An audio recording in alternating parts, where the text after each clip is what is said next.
नमस्कार, स्वागत है आप सभी का। यूपी एनएचएम 17,000 वैकेंसी में आगे डॉक्यूमेंट वेरिफिकेशन होना है। जिनका रिजल्ट आ चुका है और जिनका रिजल्ट अभी आने वाला है, तो आपके भी डॉक्यूमेंट वेरिफिकेशन हो गया होंगे आगे। तो यहाँ पर आपको किन किन डॉक्यूमेंट्स की आवश्यकता पड़ेगी, उनको लेकर के बात करेंगे। जिनका रिजल्ट अभी तक नहीं आ सका है, आप एलटी का और स्टाफ नर्स का, तो आपके रिजल्ट भी बहुत जल्दी आप सभी को साइट पर देखने को मिल जाएंगे। सबसे पहले एलटी का रिजल्ट आपको देखने को मिलेगा, उसके बाद स्टाफ नर्स का। इसके बाद देखिए, जो रिजल्ट आ चुके हैं उनके लिए स्कोर कार्ड का भी लिंक एक्टिवेट कर दिया गया है, यानी कि आप अपने स्कोर कार्ड भी चेक कर सकते हैं। पहले फार्मासिस्ट के लिए नोटिस आई थी स्कोर कार्ड के लिए, उसके बाद एएनएम के लिए भी आ चुका है। फिर आगे जिनके रिजल्ट आते जाएंगे उसके बाद आप सभी के स्कोर कार्ड के भी लिंक इसी तरह से आपको दिख जाएंगे, तो जहाँ पर आप अपना स्कोर कार्ड चेक कर सकते हैं। अब जो लोग शॉर्ट लिस्टेड हो चुके हैं, यानी रिजल्ट में जिनका नाम है, तो उनके स्कोर कार्ड में भी शॉर्ट लिस्टेड दिखा रहा होगा स्टेटस में। लेकिन जो लोग शॉर्ट लिस्टेड नहीं है, तो उनके स्कोर कार्ड पर या तो वेट लिस्टेड दिखा रहा होगा या फिर नॉट शॉर्ट लिस्टेड दिखा रहा होगा। जो लोग को वेट लिस्ट में दिखा रहा है, यानी कि इन फ्यूचर वेटिंग लिस्ट 100% आने वाली है, एक सीट के सापेक्ष 3 कैंडिडेट्स बुलाए जाएंगे, तो आप उस वेट लिस्ट के लिए सिलेक्टेड हैं। और जो ऑलरेडी शॉर्ट लिस्टेड हैं, तो आगे आपको अपने डॉक्यूमेंट वेरिफिकेशन में पार्टिसिपेट करना है, आपको अपने डीबी के लिए तैयार रहना है। तो उसी डीबी के लिए आपको कौन कौन से डॉक्यूमेंट्स लगेंगे उनको लेकर के बात करेंगे। तो डॉक्यूमेंट वेरिफिकेशन में अलग अलग भर्ती बोर्ड हो या फिर आयोग हो, उनके द्वारा कुछ डॉक्यूमेंट्स को लेकर के डिफरेंसेस आपको देखने को मिल जाता होगा। बट जो बेसिक एसेंशियल क्वालिफिकेशन होता है, या फिर अधिमानी अर्हता होती है, या फिर जो सपोर्टेड डॉक्यूमेंट्स ये होता है, ये डॉक्यूमेंट्स ये प्रमाण पत्र हर जगह आपको देने होते हैं। अगर आपकी इस भर्ती की बात कर ले, तो टोटल 4 तरह की पोस्ट है। इसमें ईडब्ल्यूएस और ओबीसी का सर्टिफिकेट, आप देखेंगे ये चीज़ें हमने उस टाइम पे कई बार रिपीट की थी कि आप लोग ये प्रमाण पत्र बनवा लीजिएगा, जिनके पास पुराना हो नया बनवा लीजिएगा। अगर आप यहाँ पर ध्यान से देखेंगे, तो ओबीसी का और ईडब्ल्यूएस का, ये दोनों ही सर्टिफिकेट 1 अप्रैल 2022 से पहले के नहीं होने चाहिए। 1 अप्रैल 2022 को बना हो या उसके बाद बना हो, और आवेदन की लास्ट डेट तक का मांगा जाता है। तो पहली चीज़ आप ये ध्यान दीजिएगा। बाकी यहाँ पर एससी के लिए, एसटी के लिए कोई यहाँ पर कंडीशन नहीं रखा गया है, तो आपके पुराने कास्ट सर्टिफिकेट भी चल जाते हैं।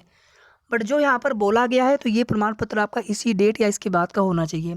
इसी तरह से निवास प्रमाण पत्र वैसे तो जनरल को नहीं देना पड़ता है, जिनको आरक्षण का लाभ चाहिए होता है सिर्फ उनको देना होता है। लेकिन अगर मांगा जाता है आप सभी को तैयार रखना है, तो डोमिसाइल भी थोड़ा सा पुराना चल जाता है, 1 साल 2 साल 3 साल पुराना चल जाता है। एक आप सभी और जानते हैं कि कोविड का एक्सपीरियंस का सर्टिफिकेट भी अगर आपने आवेदन में अगर ये चीज़ें मेंशन की होंगी, तो आपको वो भी प्रस्तुत करना होगा डीबी के समय। और क्योंकि आपको उसका वेटेज मिला हुआ है, हमने पहले आप सभी को बताया था कि जब भी आपका रिजल्ट आएगा, तो आपके नंबर में वो वेटेज के नंबर जोड़ करके ही आपके रिजल्ट आएंगे। किस तरह से नंबर मिलना था वो भी यहाँ पर लिखा हुआ है। क्वालिफाइंग मार्क्स के लिए आपके ये नंबर ऐड नहीं होने थे, उसके पहले क्वालिफाइंग मार्क्स अगर आप पार करते हैं, तो उसके बाद ही आपको ये वेटेज का लाभ मिलना था। तो एक तो आपका ये हो गया कोविड वाला एक्सपीरियंस सर्टिफिकेट। अब इसमें अगर कोई दिक्कत हो तो आप कमेंट करके पूछ सकते हैं, बाकी इसके बारे में ऑलरेडी आप सभी को बता चुके हैं विस्तार से। बस इसमें आपको ध्यान ये देना था कि जिस मोबाइल नंबर से आपने आवेदन किया होगा, वही मोबाइल नंबर आपके कोविड एक्सपीरियंस सर्टिफिकेट के लिए भी आपने यूज किया हो। अगर आपको याद होगा, तो ये सब चीज़ें हम कई बार रिपीट करते थे, ताकि आपको बाद में कोई दिक्कत ना हो। इतना ही नहीं, क्यूआर कोड बेस्ड होना चाहिए आपका certificate. Generated through online portal issued by concern district shall only be considered, यानी जिस जिले से आपने किया हो, तो उसी जिले संबंधित जिले से जो प्रिस्क्राइब्ड फॉर्मेट है उसी फॉर्मेट पर होना चाहिए। अगर आपके पास पहले से था, तो आपको दोबारा से उसको जनरेट नहीं करवाना था। इसके अलावा जब आपने आवेदन किया होगा, उसके पहले तक के ही जो आपके एक्सपीरियंस थे उसी का आपको बनवाना था, यानी इस समय का आपका नहीं चलेगा। जो पहले का आपका रहा होगा उसी का आपने बनवाया होगा। ठीक है, बनवाया आपने चाहे जब होगा, लेकिन वो एक्सपीरियंस आपको आपके आवेदन से पहले पहले का हो रहना चाहिए। अब यहाँ पर देखिए, पोस्ट के हिसाब से ऐसे तो आप सभी जानते हैं 10th का 12th का सर्टिफिकेट मार्कशीट ये सभी होने चाहिए। लेकिन जो इसेंशियल क्वालिफिकेशन है, जैसे एक होता है ना, आपके डेट ऑफ बर्थ के लिए 10th का ही देखा जाता है मार्कशीट सर्टिफिकेट, तो ये तो बिल्कुल आपको अंडरस्टूड है कि हाँ 10th का 12th का हमें चाहिए होगा। इसके अलावा जैसे अगर आप एएनएम पोस्ट के लिए होंगे, तो आपके पास एएनएम का होना चाहिए डिप्लोमा सर्टिफिकेट। इसी तरह से आप स्टाफ नर्स के लिए आपने आवेदन किया होगा, तो आपके पास जीएनएम या फिर बीएससी नर्सिंग। इसी तरह से अगर आप फार्मासिस्ट एलोपैथिक पोस्ट के लिए अगर आपने फॉर्म भरा होगा तो यहाँ पे आप देख सकते हैं डिप्लोमा इन फार्मेसी या फिर डिग्री इन फार्मेसी होना चाहिए। दोनों ही, हालांकि फॉर्म भरने में आपको दिक्कतें आ रही थी लेकिन दोनों ही यहाँ पर लिखा हुआ है, तो दोनों में से कोई भी होना चाहिए। एलटी के लिए अगर आप हैं तो degree in medical laboratory technology यानी एमएलटी होना चाहिए, या फिर 10+2 in science with diploma in medical laboratory technology, ये होना चाहिए। अब इसके अलावा आप सभी जानते हैं मेडिकल फील्ड में रजिस्ट्रेशन की भी मांग की जाती है। जैसे आप देखेंगे एएनएम के लिए क्या लिखा हुआ है कि रजिस्ट्रेशन होना चाहिए from UP nurses and midwives council at the time of online submission of application. ठीक है, ध्यान आपको देना है कि यूपी का यहाँ पर मांगा गया है। इसी तरह से स्टाफ नर्स पोस्ट के लिए आप देखेंगे यहाँ पर भी registration from UP nurses and midwives council at the time of online submission of application, यानी कि फॉर्म आवेदन तक की डेट का या उसके पहले का ये जनरेट हुआ रहना चाहिए, ये आपके पास होना चाहिए सर्टिफिकेट। ये सारी चीज़ें ऑलरेडी आप सभी को कई बार बता चुके हैं उसी टाइम पे जब फॉर्म भरा गया था। और देखिए आपको हमेशा रेगुलर अपडेट नहीं दे पाते कुछ व्यस्तता होने की वजह से, लेकिन जो कुछ भी आपको आवश्यक जानकारी आप सभी को देना होता है समय समय पर आप सभी को देते रहते हैं, और हमारी पूरी कोशिश होती है जो भी आपको अपडेट दें सही दें। और आगे देख लीजिए यहाँ पर फार्मासिस्ट वालों के लिए देख लीजिए यहाँ पर registration from Uttar Pradesh pharmacy council, और एलटी के लिए अगर आप देखेंगे तो registration from UP state medical faculty. अब देखिए आगे आप सभी के मन में होगा कि क्या कैरेक्टर सर्टिफिकेट भी मांगा जाएगा, तो इसमें देखिए कैरेक्टर सर्टिफिकेट 2-3 तरीके से मांगा जाता है। जैसे एक आपका हो गया कि आप अपने कॉलेज से बनवा लीजिए, एक होता है कि हम किसी गैजेटेड ऑफिसर से बनवा लेते हैं, या फिर उसके अदर ऑप्शन भी होते हैं। यानी लास्ट पढ़ाई आपने जहाँ की होगी जो आपकी एसेंशियल क्वालिफिकेशन है तो आप अपने उस इंस्टीट्यूट से बनवा सकते हैं। अगर आपने पहले का बनवा रखा होगा वही आपका वैलिड होता है, उस पर फ़ोटो भी लगी होनी चाहिए।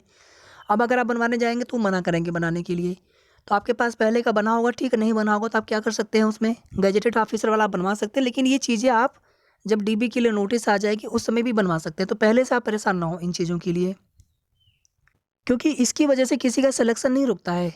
लेकिन जो रजिस्ट्रेशन है या फिर आपके जो कोर्स जो आपने कर रखा होगा वो आपका सही होना चाहिए, जिस इंस्टीट्यूट से या फिर जो रिकग्नाइज्ड इंस्टीट्यूट आपका होना चाहिए उससे वो रहना चाहिए।